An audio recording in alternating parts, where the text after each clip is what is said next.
Je te remercie, Saint-Esprit, pour ta présence. Je te remercie de nous remplir et de te mouvoir dans ces lieux. Je prie vraiment qu'un esprit de révélation soit libéré, que les yeux du cœur soient ouverts, Père. Que les yeux du cœur soient ouverts. Alléluia. Que ce soir on puisse entendre, Seigneur, des choses venant du ciel.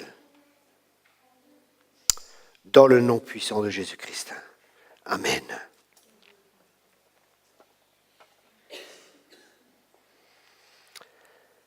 Ce soir, j'ai parlé d'un thème qui me tient à cœur et j'étudie beaucoup, je travaille beaucoup sur ce thème.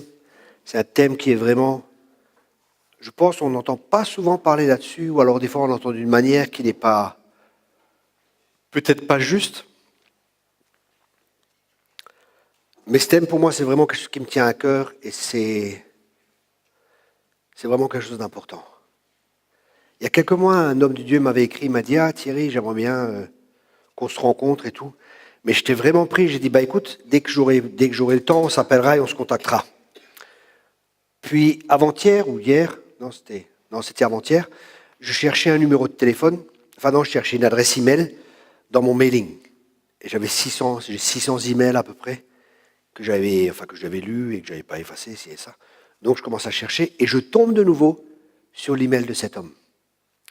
Et on discute et tout, et il me dit « Ah, en ce moment je suis en tournée avec un prophète américain. » Je dis « Ah, il est bien et tout. » Il me dit « Ah, il a beaucoup d'humilité. » Et il me dit « C'est ce qui manque souvent dans des ministères, c'est l'humilité. » Je dis « Waouh, c'est exactement le thème que j'étudie, et c'est exactement là où Dieu est en train de me parler. Beaucoup sur l'humilité. » Et je pense d'abord c'est pour moi, et après aussi c'est pour partager, pour le peuple de Dieu.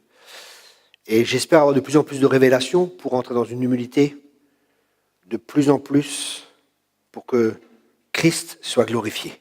Et on va voir un peu quelques textes ensemble de l'importance de l'humilité. D'abord, Proverbe 18, verset 12. Proverbe, chapitre 18, au verset 12. Il nous est dit, avant la ruine, le cœur de l'homme s'élève. Avant la ruine, le cœur de l'homme s'élève. Ça signifie quand le cœur de l'homme s'élève, qu'est-ce qui se passe? Il y aura des conséquences. Et les conséquences, c'est la ruine. Et là, il est dit, mais l'humilité précède la gloire. Waouh! L'orgueil amène à la ruine. L'humilité amène la gloire. Un autre texte nous dit, Proverbe 29, verset 23, l'orgueil d'un homme l'abaisse, mais celui qui est humble d'esprit obtient la gloire. J'ai déjà beaucoup étudié sur l'humilité, mais je vais continuer. Et je pense que je vais écrire un livre, ou un chapitre, ou 2 chapitres d'un livre sur l'humilité, parce que je crois vraiment que c'est tellement important pour nous de chercher cela. Jésus était doux et humble de cœur. Et si nous sommes appelés à être comme lui, l'humilité est une nécessité. Et si vous voyez dans les livres chrétiens, il n'y a pas trop de livres sur l'humilité, non? Comment prospérer, comment vivre dans le surnaturel, comment entendre la voix de Dieu. Qu'est-ce qu'il y a encore comme livre? L'amour. On trouve plein de livres dans ce genre-là. Mais l'humilité, il n'y en a pas trop. Hein. Et pourtant, c'est une qualité essentielle. C'est une des caractéristiques du caractère de Jésus-Christ. Et je crois que nous, en tant que chrétiens, on devrait être marqués d'humilité. Parce que l'humilité, c'est quelque chose qui est contraire aux choses, à ce monde. Et je pense que si on veut toucher ce monde, c'est avec l'humilité. Des fois, on voit les chrétiens, ils vont évangéliser, ils savent tout, ils connaissent tout, ils viennent avec un piédestal. Et au lieu d'élever les gens, au lieu d'amener les gens, de créer un pont pour que les gens puissent venir à Dieu, ils sont un obstacle. Et Jésus a dit ça aux pharisiens. Il a dit, vous parcourez toute la terre pour faire un prosélyte, et une fois que vous en avez trouvé un, et il leur dit encore, vous-même, vous ne rentrez pas dans le royaume de Dieu, et vous empêchez les autres d'y aller. Vous-même, vous n'y rentrez pas, et vous empêchez les autres. Et une des caractéristiques principales des pharisiens, c'était l'orgueil. Vous voyez, quand il y a le pharisien qui prie et le publicain. Oh, le pharisien prie, oh Dieu, je te remercie que je ne suis pas comme l'autre là-bas. Je te remercie que moi, quand même, non, mais je suis bien moi. Mais lui là-bas, Et l'autre, le publicain, il arrive, oh, moi, pauvre pécheur de moi, ici et ça, et là, là, là. Et il faisait ça vraiment avec son cœur. Et qu'a dit Jésus? Qu'a dit Jésus? Jésus a honoré le publicain. Mais il a résisté à l'autre. Parce que Dieu résiste aux orgueilleux, mais il fait grâce aux humbles. Moi, j'ai vraiment, vraiment, vraiment besoin de grâce. La grâce, c'est la capacité que Dieu nous donne pour accomplir ce qu'il désire que nous accomplissions. Et la bonne nouvelle, c'est qu'il y a un trône qui s'appelle le trône de la grâce, où on peut s'approcher et être pourvu à tous nos besoins. C'est-à-dire que la grâce va pourvoir à tout. Et nous avons besoin de la grâce de Dieu. La grâce de Dieu, elle va aller contre notre nature humaine. Parce que la grâce, ça ne se mérite pas. Et même des fois dans le milieu chrétien, on nous enseigne, oui, il faut que tu mérites, il faut que tu... Il y a tout un enseignement, c'est du légalisme. Il faut que tu fasses, il faut que tu fasses, il faut que tu fasses, et que tu fasses, et que tu fasses, et tu vas mériter. Mais ma question est, quand est-ce que tu auras fait assez pour mériter quelque chose? Il faut qu'on se tourne vers une seule personne, Jésus, qui a tout accompli à la croix. Et c'est à travers lui et par lui qu'on reçoit tout ce dont on a besoin. Grâce sur grâce. Et on a tous besoin de cette grâce pour vivre la vie que Dieu désire que nous vivions. Dans 1 Pierre 5, verset 5, « De même vous qui êtes jeunes, soyez soumis aux anciens. Et vous tous, dans vos rapports mutuels, revêtez-vous d'humilité. Car Dieu résiste aux orgueilleux, mais il fait grâce aux humbles. » Donc on voit Dieu a une réaction vis-à-vis des orgueilleux, et il a une autre réaction vis-à-vis des humbles. Ceux qui sont humbles, il leur donne la grâce. Ceux qui sont orgueilleux, il leur résiste. Et nous allons voir un peu que Dieu déteste l'orgueil chez l'être humain. Proverbe 6, versets 16 à 19, la Bible nous dit, il y a 6 choses que hait l'Éternel, et même 7 qu'il en honoraire. Les yeux hautains, la langue menteuse, les mains qui répandent le sang innocent, le cœur qui médite des projets iniques, les pieds qui se hâtent de courir au mal, le faux témoin qui dit des mensonges, et celui qui excite des querelles entre frères. Ici, nous voyons que les yeux hautains sont synonymes d'orgueil. Les yeux hautains, ils sont synonymes d'orgueil. Ils sont hautains, au-dessus des autres. Et pourquoi est-ce que Dieu déteste l'orgueil? C'est l'orgueil qui a fait chuter Lucifer. Je. Quand vous lisez, je serai comme Dieu. Je placerai mon trône. C'est toujours je. C'est l'orgueil qui a amené Adam et Ève à désobéir aux instructions de Dieu. Mais non, Dieu sait très bien que le jour où j'en mangerai, vous serez comme Dieu. En fin de compte, vous n'avez plus besoin de Dieu. Parce que vous allez manger de l'arbre de la connaissance du bien et du mal. Ça signifie que vous aurez la connaissance pour savoir ce qui est bien et ce qui est mal. Mais la question, c'est pas de savoir ce qui est bien ou ce qui est mal. La question est, est-ce que ce que je fais amène la vie? Est-ce que ce que je fais amène la vie? Et cette vie, c'est la vie de Dieu. Est-ce qu'on est rempli en naissant de nouveau, en acceptant Jésus-Christ comme Sauveur et comme Seigneur? La vie de Dieu vient habiter en nous. Et cette vie, des fleuves d'eau vive peuvent se répandre au travers de nous. Pour arroser, pour nourrir, pour donner de la nourriture à ceux qui sont autour de nous. Et si nous mangeons de l'arbre de la connaissance du bien et du mal, nous jugerons humainement, ah ça c'est bien, ah ça c'est pas bien, ah ça c'est mal. Et ça signifie qu'en fin de compte, Adam et Ève, ce qu'ils faisaient, c'est qu'ils disaient, ils n'ont plus besoin de Dieu pour juger ce qui est bien et ce qui est mal. Ils se plaçaient dans une position de juge. Et ils disaient eux-mêmes, ça c'est bien et ça c'est mal. Mais le problème, c'est que des choses qui peuvent paraître humainement bien ne sont pas acceptables par Dieu. Des fois, il y a des choses qui sont... On peut se dire, waouh, là, Dieu, il est d'accord avec ça. Et Dieu n'est pas d'accord. Par exemple, il y a plein de choses comme ça. Les gens, ils vont venir dans une assemblée, ils vont se dire, oh, les gens chantent, ils lèvent les mains, ils dansent. Non mais c'est pas possible. Devant Dieu, on ne peut pas faire ça. Alors que David y dansait. David dansait. Vous comprenez? On peut avoir plein de choses et plein de concepts humains qui vont aller, ou des traditions humaines qui vont s'opposer à la volonté de Dieu et qui vont aller contre les choses de Dieu. C'est pour ça qu'on ne peut pas juger humainement. Il faut que nous apprenions à discerner spirituellement. C'est comme Jésus disait, je ne juge pas de moi-même. Je peux uniquement juger ce que le Père me révèle.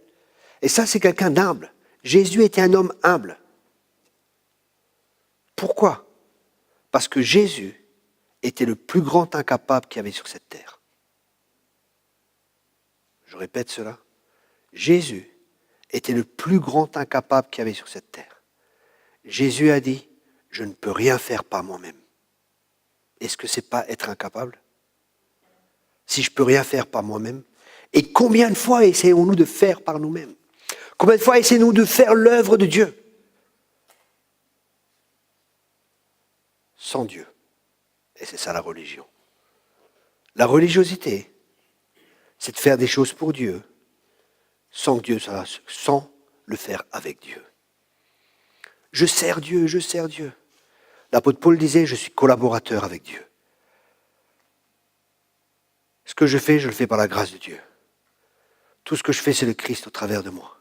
Jésus l'a dit, c'est pas moi qui agis, c'est le Père qui agit au travers de moi. Vous comprenez où je veux en venir? Dieu veut nous amener à un point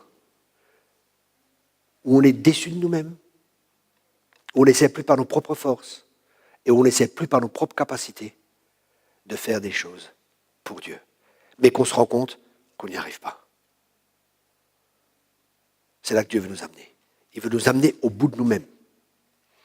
Je me rappelle, j'étais une fois chez les ch'tis là-bas, et il y avait un gars, chez les ch'tis, il était tout fier. Ah moi, Thierry, tu sais, Seigneur, je vais faire ça, maintenant c'est fini, c'est ça et ça et ça. Et il était tout fier. Et j'ai rien dit, mais au moins je me suis dit, toi, mon coquin, ça ne va pas durer longtemps, tu vas te ramasser. Et ça n'a pas duré longtemps. La personne s'est ramassée. Pourquoi? Pourquoi est-ce qu'il en est ainsi? Je vais vous donner un exemple pour vous faire comprendre. Vous connaissez l'apôtre Pierre? Sacré bonhomme, il prêche à la Pentecôte, 3000 personnes se convertissent. Sacré bonhomme, non? Mais ça, c'était le Pierre après. Mais il y a le Pierre avant. Il y a le Pierre avant le brisement, avant la conscience qu'il peut rien,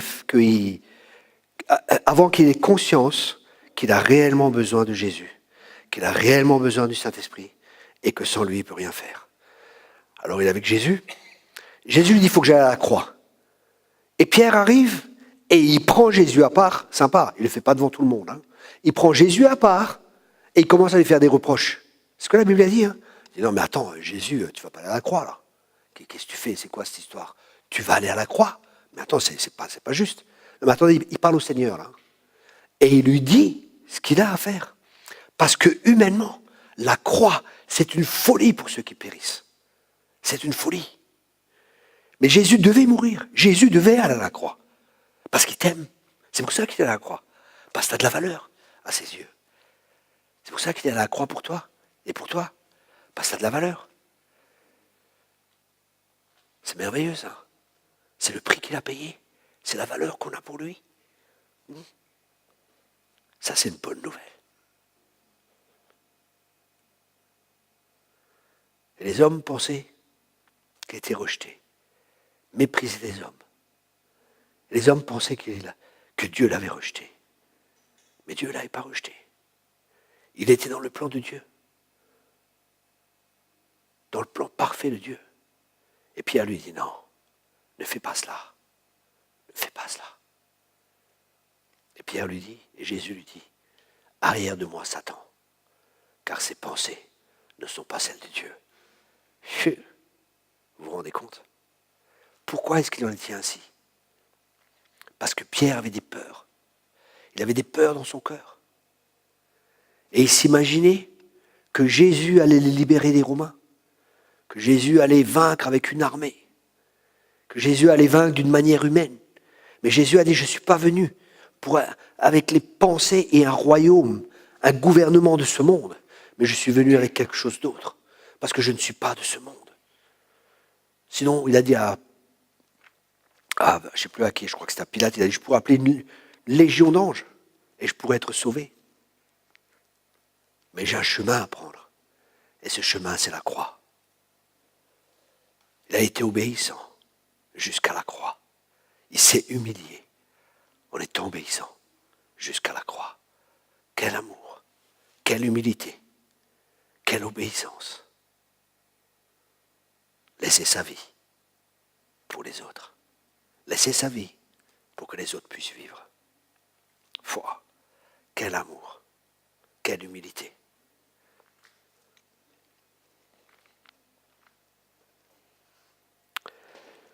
C'est l'orgueil qui sera aussi la grande motivation de l'Antéchrist.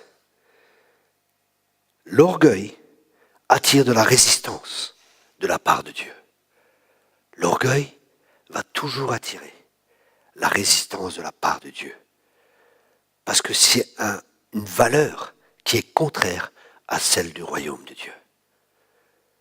Et il y a une opposition, il y a une guerre entre deux royaumes. Le royaume des ténèbres et le royaume de lumière. Le royaume de Satan et le royaume de Dieu. Et pour vaincre l'orgueil, l'humilité, c'est la clé. Pour vaincre la haine, l'amour, c'est la clé. Ne répondez pas au mal par le mal, mais répondez au mal par le bien. Waouh! C'est dans un esprit contraire que nous combattons un combat spirituel pour gagner. Nous sommes dans un combat, et ce combat n'est pas contre la chair et le sang, c'est un combat spirituel.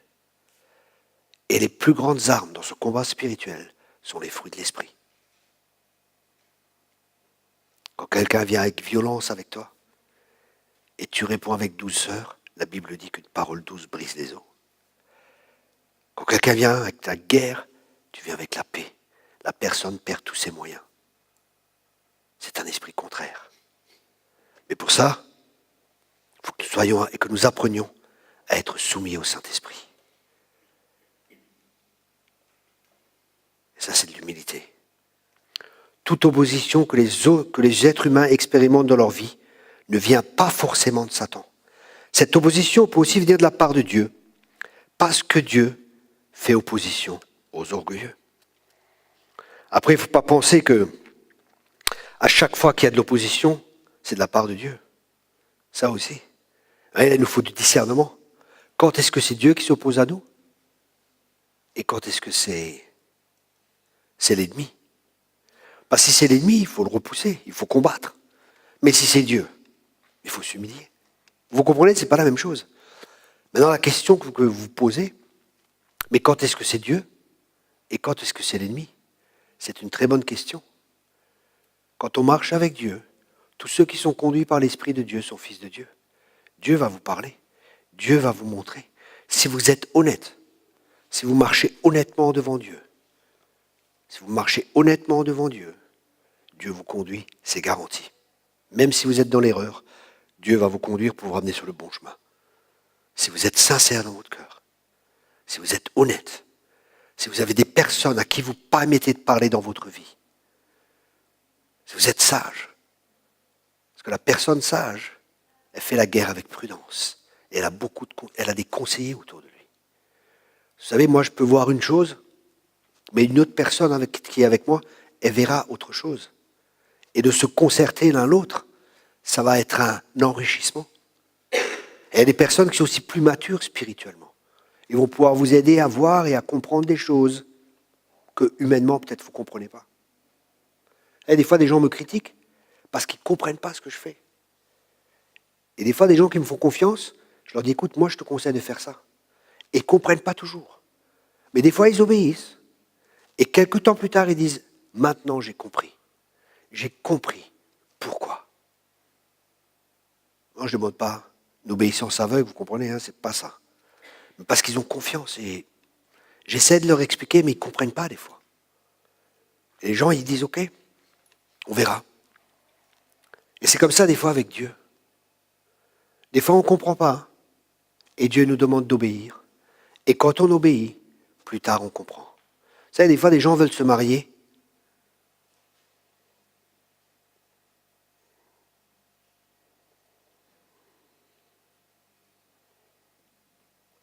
Et Dieu leur dit que c'est pas le temps. Ou un leader vient et leur dit, c'est pas le temps.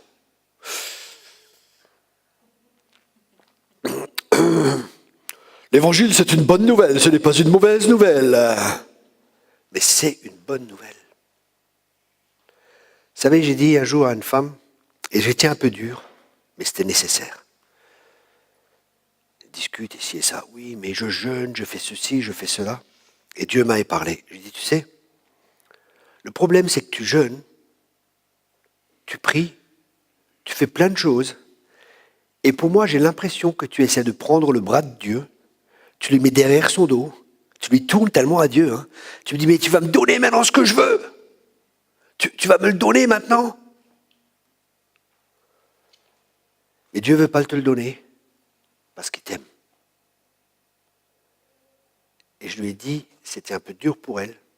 Je lui ai dit, tu sais, Dieu ne veut pas qu'il y ait un malheureux de plus sur cette terre. Parce que si tu te maries, dans l'état où tu es, il y aura 2 malheureux. Et le problème, c'est que toi, tu essayes de combler à travers un partenaire tous tes manques. Mais si tu essayes de combler tes manques à travers un partenaire, tu sais ce qui va se passer? Ce partenaire deviendra une idole pour toi. Et tu attendras toujours de prendre, de prendre, de prendre. Et quand il ne pourra pas te donner, il y aura des disputes. Et tu vas manipuler. Tu vas essayer de tout faire pour qu'il te donne. Tu vas contrôler. Tu vas manipuler pour qu'il te donne. Et une vie de couple comme ça, c'est terrible. C'est vraiment, vraiment terrible. Pour le mari et pour la femme. Pour la femme et pour le mari, pour tous les deux, c'est terrible. C'est l'enfer sur terre. C'est de la manipulation. Mais quand tu as appris à dépendre de Dieu et que tu es rempli de Dieu et que ta plénitude, à partir de ta plénitude, tu commences à donner, là, ça change de couple. Ça ne veut pas dire que tu donnes toujours, parce que l'autre aussi, il donne. Mais quand chacun donne, c'est mieux. Au lieu de toujours un qui donne, toujours un qui dépend de l'autre. C'est terrible une vie comme ça.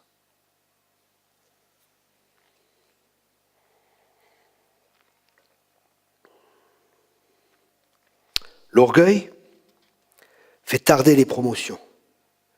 L'orgueil de l'individu peut être une raison pour laquelle parfois les choses prennent du temps et tardent à arriver. Par exemple, moi dans ma vie, j'avais un jour une église et j'étais orgueilleux. Et je ne me rendais même pas compte que j'étais orgueilleux. C'est ça le pire. Parce que quand tu es orgueilleux, tu ne te rends même pas compte que tu es orgueilleux. Parce que la Bible dit que l'orgueilleux trébuche et il ne sait pas où il va. Et il ne sait pas sur quoi il a trébuché. Pourquoi? Parce qu'il est orgueilleux. Et les amis à moi, ils viennent, et j'étais dur avec les brebis parce que j'étais en feu. J'étais un évangéliste. Et Dieu voulait m'apprendre un travail pastoral. Mais j'étais en feu, j'étais l'évangéliste. J'étais tout le temps, il faut sortir tout le temps. Je poussais les gens dehors à aller évangéliser, ici et ça. Ils arrêtaient de chauffer les chaises, arrêtaient d'être les malades, ici et ça. On priait pour eux. C'est bon, aller dehors, gagner des âmes, et papa. Et un couple est venu, et ils sont venus, ils m'ont amené une petite brebis comme ça, vous savez, en bois, avec de la laine dessus, hein. C'est du coton. Et ils viennent avec un manche comme ça, et au bout du manche, il y avait une chaîne, et il y avait une boule avec des pointes comme ça. Je sais pas, je crois que ça s'appelle un casse-tête. Et ils me donnent ça, et c'était prophétique à fond, mais j'ai rien compris, j'étais tellement naze. Ils me donnent ça, ils disent, tiens Thierry, c'est pour toi. Les brebis, il ne faut pas taper dessus. Je fais, non mais qu'est-ce qu'ils veulent ces gens? Ils n'ont rien compris. C'est des orgueilleux finis, ils ont rien, c'est des bébés spirituels, ils n'ont rien compris. Mais au bout de quelque temps, l'église s'est vidée. Mais Dieu m'avait prévenu. Mais je n'ai pas écouté. J'étais aveugle. Je croyais que je savais, alors que je ne savais pas. Ça, c'est l'orgueil. Tu crois savoir, alors que tu ne sais rien du tout. Tu crois que tu es riche, alors que tu es pauvre. Tu crois que tu es né, que tu es vêtu, alors que tu es nu. Achète du collier pour voir. Achète du collier pour voir. Et une des manières, c'est de s'humilier. C'est de dire, Seigneur, j'ai vraiment besoin de toi. C'est vraiment écouter les conseils des autres. C'est des fois se faire reprendre par des gens et ne pas répondre. C'est apprendre à dépendre du Saint-Esprit. C'est apprendre à dépendre de Dieu. Mais notre nature, elle ne veut pas ça. La nature, elle, je sais, je vais faire. Ah, j'ai compris, il n'y a personne qui va me dire ce que j'ai à faire et ce que j'ai à ne pas faire. Parce que moi, je sais. Et vous savez quoi? Déception, après déception, après déception. Et on n'a toujours pas compris. On s'est pris tellement de portes qu'on a le nez aplati. Et on n'a toujours pas compris que les besoins qu'on a, Dieu seul peut les combler. Et on essaye toujours de chercher à combler ce besoin d'une manière ou d'une autre. Alors c'est, même à l'église, hein, ça va mon frère, oh je suis si content de te voir. Tu prends dans tes bras, parce que quand tu prends dans tes bras, il va aussi te prendre dans les bras. Et ça va te faire du bien, parce que tu te sens tellement seul. Espèce d'égoïste. Tu manipules pour avoir de l'amour et de l'acceptation. Même des fois des serviteurs de Dieu. J'ai vu un pasteur comme ça, à un moment où il m'avait demandé de le coacher avec un autre ami. Et j'ai vu comment il manipulait les gens. C'était terrible. On lui a dit, il ne nous a pas écoutés, il a perdu l'église. Mon ami était pasteur pendant 20 ans, et un ministère apostolique. Il était à une réunion de nos leaders. Et ensemble, on conseille cette église et on s'est rencontrés tous les deux. On a dit, écoute, moi je vois ça et ça. Il me dit, c'est exactement ça, je crois qu'il faut lui parler au pasteur. Et le pasteur allait voir les gens et disait, ah mais tu es super, c'est bien que tu sois là, vraiment. Tu es vraiment quelqu'un de bien, ah, c'est super et Dieu va t'utiliser puissamment. Je vois qu'il y a un appel sur ta vie et ici tu pourras accomplir ton appel. Ici tout ira bien et nous on va t'aider ici et ça et ça. Et en fin de compte, il manipulait juste les gens pour ses propres intérêts. Même moi un jour, il me dit, écoute Thierry, ça serait bien, ça vraiment, je crois que tu serais pasteur et tu serais un bon pasteur ici et ça.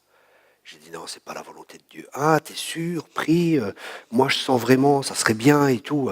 En fin de compte, lui serait l'apôtre et moi je serais le pasteur. Ça veut dire moi je fais tout le boulot et lui c'est le cake, quoi. Il a tout compris, quoi. Mais le problème c'est qu'il n'avait rien compris, qu'il manipulait les gens, qu'il avait beaucoup de problèmes dans sa personnalité et notamment un problème de reconnaissance parce qu'il n'avait pas eu ça de son père. Donc il cherchait à travers le ministère à avoir de la reconnaissance.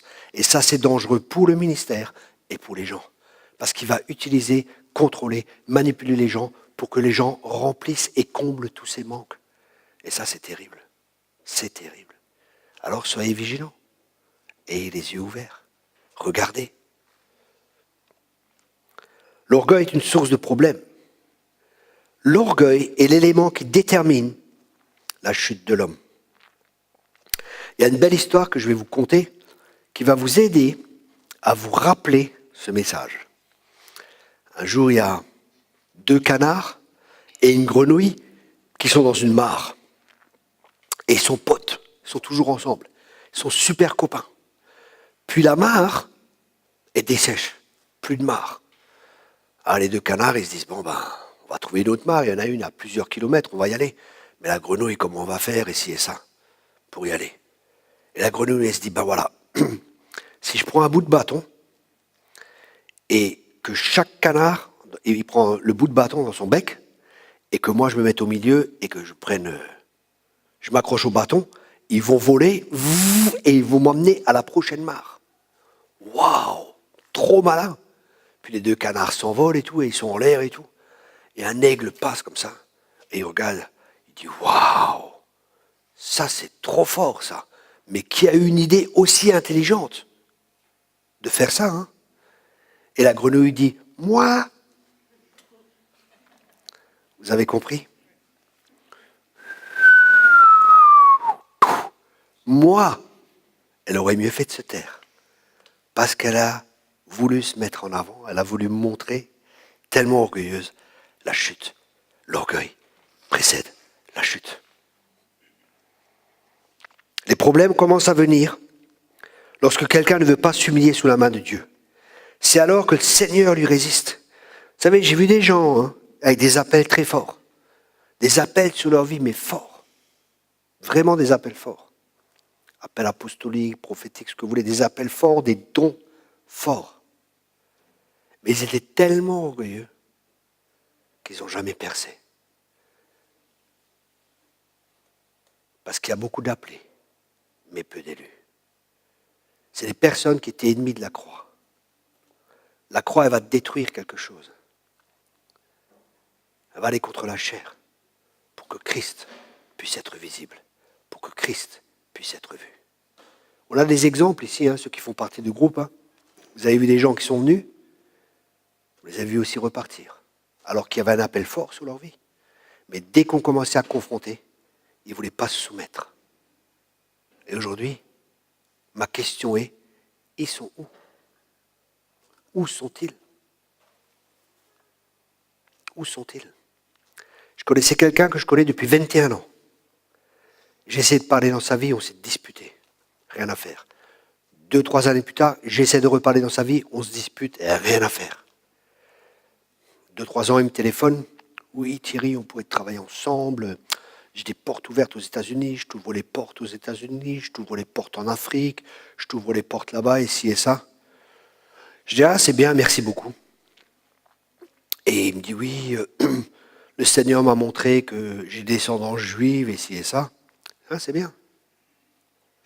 Et il disait, il s'appelait prophète, avec un nom, il a fait changer son nom et ainsi de suite.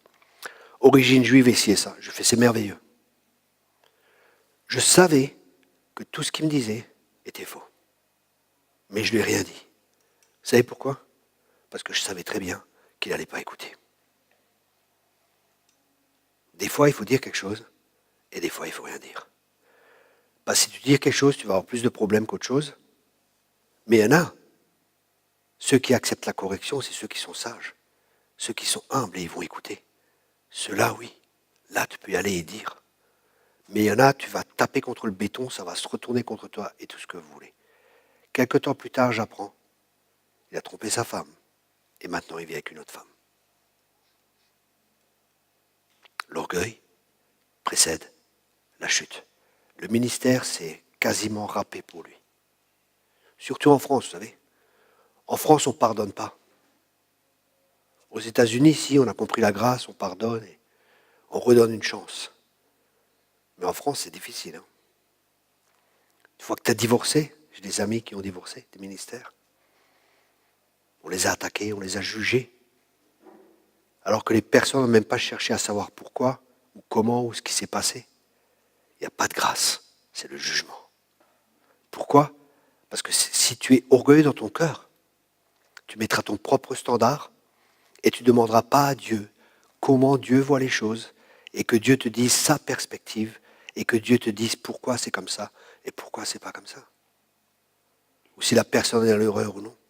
Parce que humainement, on peut croire, oui, on peut venir avec la Bible, oui. Mais la Bible dit, oui, la Bible elle dit beaucoup de choses, c'est vrai. Mais est-ce qu'elle dit ça pour cette personne à ce moment-là? Est-ce que ça correspond à cette situation? Dieu et le divorce, c'est clair. C'est très juste. Mais si deux personnes se marient avant d'être converties, et après ils se convertissent, et qu'un ne veut pas suivre le Seigneur, et qui fait plein de problèmes, et ainsi de suite, et ainsi de suite. Tu vas parce que tu veux suivre le Seigneur, et toi tu suis vraiment le Seigneur, et l'autre il te fait que des problèmes. Est-ce que c'est juste que tu restes avec cette personne? Et elle ne veut pas se convertir.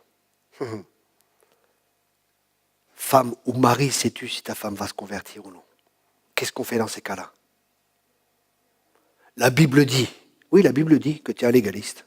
Mais la Bible dit, oui, la Bible dit beaucoup de choses.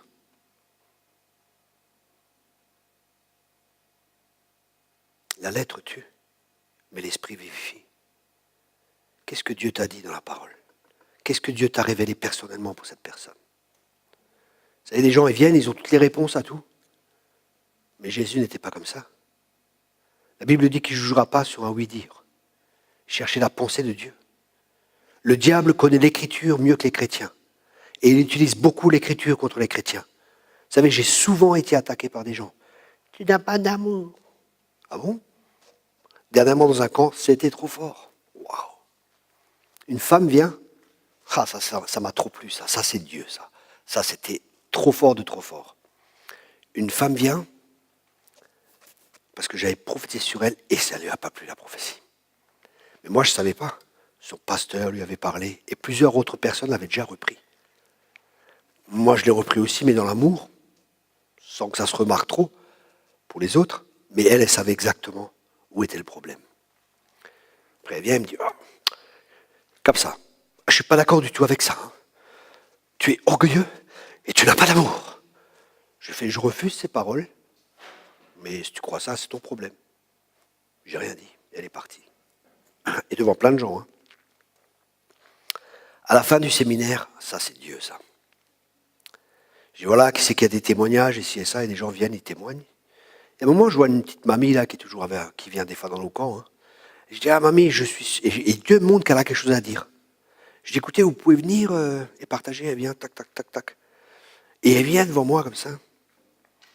Et je dis pas ça pour... c'est parce que ça s'est passé. Elle dit, ah Thierry, ah tu as beaucoup changé. Hein. Tu avais déjà de l'amour. Mais là, tu as tellement d'amour. Et tu es humble. Oh, Dieu m'a montré ça. Et si et ça. Et là, alors ça a commencé. La femme qui était assise là-bas. Le petit bulldog. Ah, j'ai regardé. Ça va? J'ai pas fait ça va, quoi. Mais c'était... Ah, j'ai dit, merci Seigneur. Vous voyez, je ne me suis pas justifié moi-même. Je n'ai pas cherché moi-même à me défendre. C'est Dieu qui m'a fait justice. Est-ce que c'est facile? C'est pas toujours facile, c'est un combat. Parce que la chair, elle veut dire, non, mais c'est pas juste. Non, mais c'est faux. Mais pourquoi tu dis ça?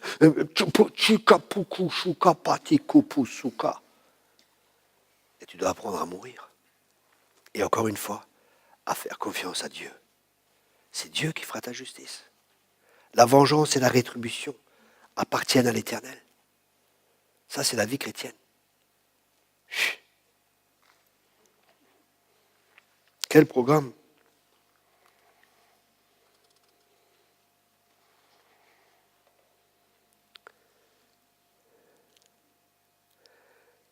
Le mot grec pour résister, vous voyez que Dieu résiste aux orgueilleux, c'est antazomai.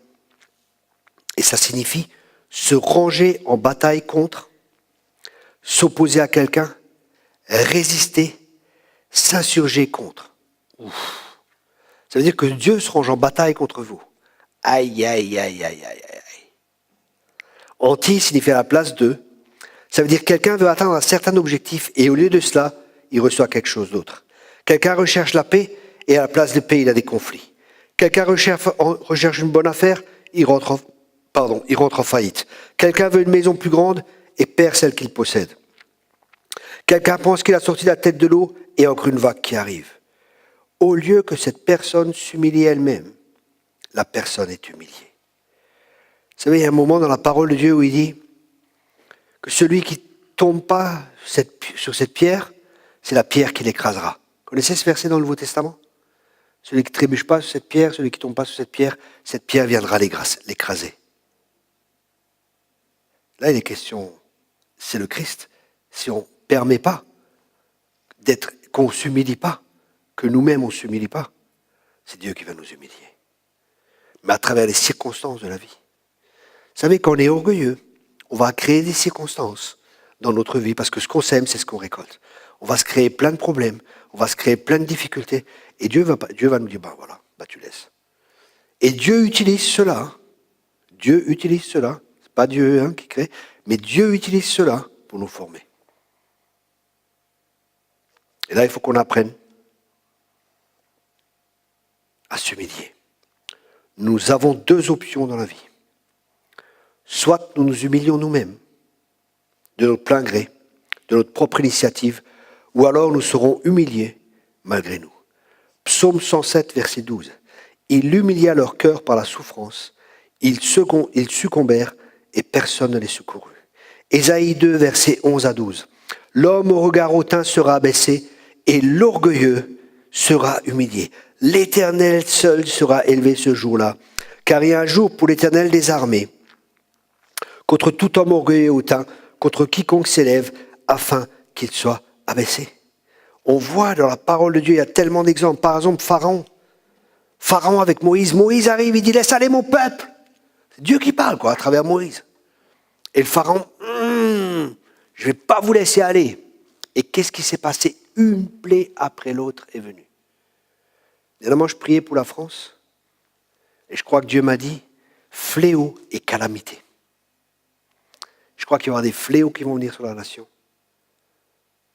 Parce qu'on est un peuple d'orgueilleux. On ne veut pas se soumettre à Dieu. On a un coup raide. Si on ne s'humilie pas, on sera humilié. Et quand on sera humilié, on sera en bas. C'est là que Dieu va venir. Regardez votre propre vie. Quand est-ce que vous êtes venu au Seigneur? Quand tout allait bien? Ou quand il y avait plein de problèmes? Pourquoi? Parce que quand tout va bien, on n'a même pas besoin de Dieu. N'est-ce pas? Tout va bien, on fait tout seul. Dieu, j'ai pas besoin. Et d'un coup, on est en bas, au bas de l'échelle, et encore plus bas, on est même sous l'échelle. Et c'est là qu'on dit, on n'en peut plus, on a besoin. Mais une fois que tu es chrétien, est-ce que c'est nécessaire que tu ailles aussi bas?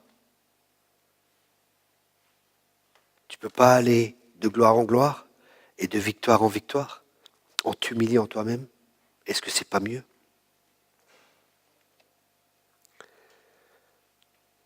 Pharaon, Exode 10, verset 3. Moïse et Aaron allèrent à Pharaon et lui dirent, ainsi parle l'Éternel, le Dieu des Hébreux, jusqu'à quand refuseras-tu de t'humilier devant moi? Laisse aller mon peuple afin qu'il me serve. Pharaon ne voulait pas s'humilier. Les conséquences de l'orgueil de Pharaon, c'est que sa chute n'a pas été instantanée, mais progressive. Vous savez, les gens ils s'imaginent, ça vient d'un coup. Non. C'est des semences qui poussent, et qui vont porter du fruit dans leur temps. Il a été insulté il a été diminué aux yeux de son peuple, qui à un moment donné a davantage valorisé Moïse que lui. Il a perdu sa source de prospérité, le peuple hébreu. Les Juifs vont partir de France. C'est une source de prospérité, le peuple juif en France. Dans toutes les nations où les Juifs sont, si nous les bénissons, nous serons bénis. Et si nous les maudissons, nous serons maudits. C'est ce que dit la Bible. Et les Juifs vont partir de France, il y a de plus en plus qui font leur alia. De plus en plus. Et ce n'est pas positif. Il a été touché dans sa propre famille, son premier-né est mort. Il a perdu la force sur laquelle il s'appuyait, il a perdu son armée. Il a tout perdu. Parce qu'il ne s'est pas humilié devant Dieu. C'est des exemples pour nous. Vous savez, la Bible a dit qu'on doit apprendre par ceux qui étaient avant nous. Soyons sages, apprenons. Nebuchadnezzar, il est devenu semblable à une bête. Dans Daniel 4, versets 30 à 33, le roi prit la parole et dit, « N'est-ce pas ici Babylone la grande que j'ai bâtie comme résidence royale par la puissance de ma force et pour la gloire de ma magnificence ?» La parole était encore dans la bouche du roi qu'une voix descend du ciel. « Apprends, roi Nebuchadnezzar, qu'on va t'enlever le royaume, on te chassera du milieu des hommes, tu auras ta demeure avec les bêtes des champs, on te donnera comme au bœuf de l'herbe à manger, et 7 ans passeront sur toi, jusqu'à ce que tu saches que le Très-Haut domine sur le règne des hommes, et qu'il le donne à qui lui plaît. » Au même instant, la parole s'accomplit sur Nebuchadnezzar, il fut chassé au milieu des hommes, il mangea de l'herbe comme des bœufs, son corps fut trempé de la rosée du ciel, jusqu'à ce que ses cheveux croissent comme les plumes des aigles, et ses ongles comme ceux des oiseaux. Waouh! C'était un roi. Et il ne voulait pas s'humilier. C'est pas important dans la position dans laquelle tu es. Que tu sois membre d'une église, que tu sois pasteur, apôtre, prophète, évangéliste, bishop, trishop, quadrishop, ministère planétaire, interplanétaire. C'est pas ça. Si tu es orgueilleux, tu seras humilié. Dieu ne regarde pas à ta position. Le péché de l'iniquité a continué dans cette famille par son fils Belchatsar. Nous pouvons lire Daniel 5, versets 20 à 23. Et on va encore une fois lire Daniel 4, verset 37. « Maintenant, moi, Nebuchadnezzar, je loue, j'exalte et je glorifie le roi des cieux, dont toutes les œuvres sont vraies et les voies justes, et qui peut abaisser ceux qui marchent avec orgueil. Vous voyez, il avait compris, mais il a compris après. Il aurait pu comprendre avant, il n'aurait pas passé par tous ces problèmes et par toutes ces difficultés. Vous savez, des fois, les gens sont là, oh Dieu, pourquoi?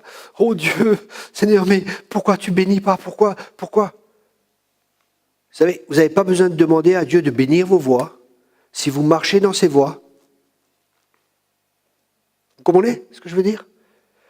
Mais les gens, ils prennent leurs propres décisions, ils font leurs propres choix, et après ils disent, Seigneur, maintenant bénis. Non mais, vous comprenez ce que je veux dire? C'est pas comme ça que ça marche.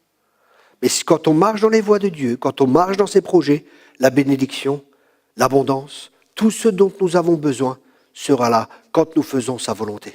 Parce que quand Dieu donne une mission, une vision, il donne la provision. Quand Dieu donne une mission, il donne toujours la provision. Alors soyons dans la mission de Dieu, soyons dans les plans de Dieu et faisons les choses à la manière de Dieu et nous obtiendrons les résultats que Dieu veut que nous ayons parce que Dieu nous a établis pour que nous portions du fruit et du fruit en abondance. Amen. Demain, nous allons voir un message qui s'appellera « Comment détecter l'orgueil ». Ça vous intéresse? Comment détecter l'orgueil dans nos vies?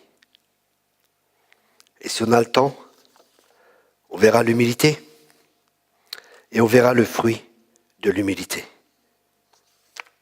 Parce qu'il y a des fruits pour l'humilité.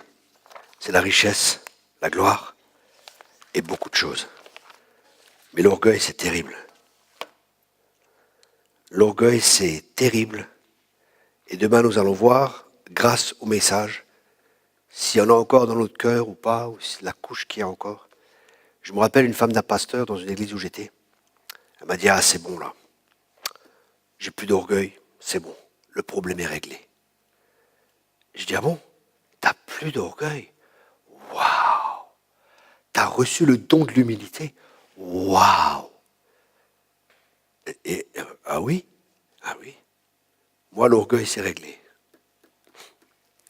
6 mois plus tard, elle a trompé son mari.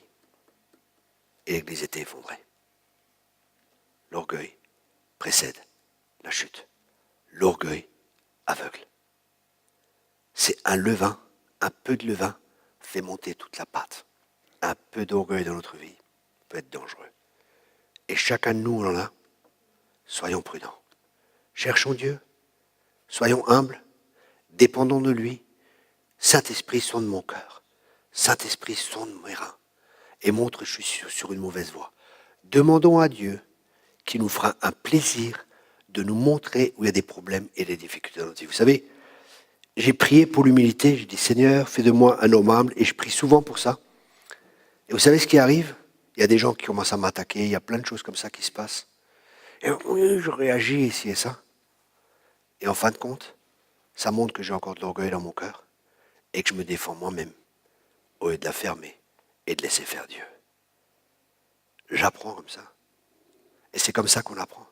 C'est comme la personne, vous savez, elle dit, Seigneur, donne-moi de la patience. Vous savez ce qui va se passer?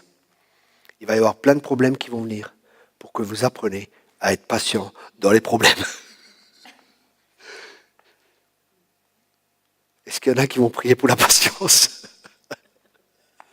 Mais c'est comme ça qu'on apprend. C'est comme ça qu'on apprend. C'est dans les épreuves qu'on fait nos preuves. C'est dans les épreuves qu'on fait nos preuves. Des fois, on croit qu'on est quelque part et on n'y est pas du tout. Et ça, c'est terrible. Je vois des gens, des fois, ils veulent courir là dans le ministère, ici et ça. Je leur dis non, vous n'êtes pas prêts. Ils partent, ils ne veulent plus rien savoir. Ils rentrent dans le ministère, ils commencent à faire quelque chose. Quelque temps plus tard, c'est fini. Divorce ou plein de problèmes. Parce qu'ils s'exposent à des choses sans être équipés. Dieu veut t'équiper, Dieu veut te préparer, Dieu veut que tu aies le caractère pour pouvoir affronter une nouvelle dimension. Parce que dans chaque nouvelle dimension, il y a un nouveau démon. Ça veut dire que les problèmes vont venir, mais tu auras le caractère pour tenir ferme. Tu auras le caractère pour résister aux attaques. Tu seras fondé et enraciné dans l'amour. sauras que Dieu est avec toi. Et tu sauras que c'est le temps de Dieu. Tu sauras que c'est Dieu qui t'a élevé. Et c'est Dieu qui t'élève qui peut t'abaisser. Mais si tu t'élèves toi-même, les hommes pourront t'abaisser. Mais celui que Dieu élève, personne ne peut l'abaisser. Et quand tu sais que tu es établi par Dieu, quand les hommes vont venir t'attaquer, tu seras comme David. C'est vrai, t'es gros. C'est vrai, t'es grand. C'est vrai, Goliath, t'es un monstre. Et moi, je suis un petit. Mais celui-là qui est avec moi, le Dieu que je connais, celui-là, il va s'occuper de ton cas. Et tu vas même pas comprendre ce qui va t'arriver. Avec une petite pierre, il l'a dégommé. Parce qu'il savait que Dieu était avec lui. Saul est venu. Il a dit, vas-y, prends mon épée, prends ceci. Il a dit, non, je ne vais pas battre avec une force humaine. Je ne vais pas me battre avec des choses qu'on essaie de me mettre. Ces armes sont peut-être bonnes pour toi, mais elles ne sont pas bonnes pour moi. Dieu a autre chose pour moi. Un jour, Dieu arrive, il y a toute une armée qui est là. Et Dieu dit, non, vous êtes trop nombreux. Partez. Il y en a juste quelques-uns qui vont rester. Vous savez pourquoi Dieu a fait ça? Parce que la gloire revient à Dieu seul. C'est pour ça que Dieu donne sa gloire aux humbles. Parce qu'il sait que les humbles ne toucheront jamais à sa gloire. Jamais. Toucher à la gloire, c'est dangereux. Touchez pas à la gloire de Dieu. La gloire revient à Dieu seul. Amen.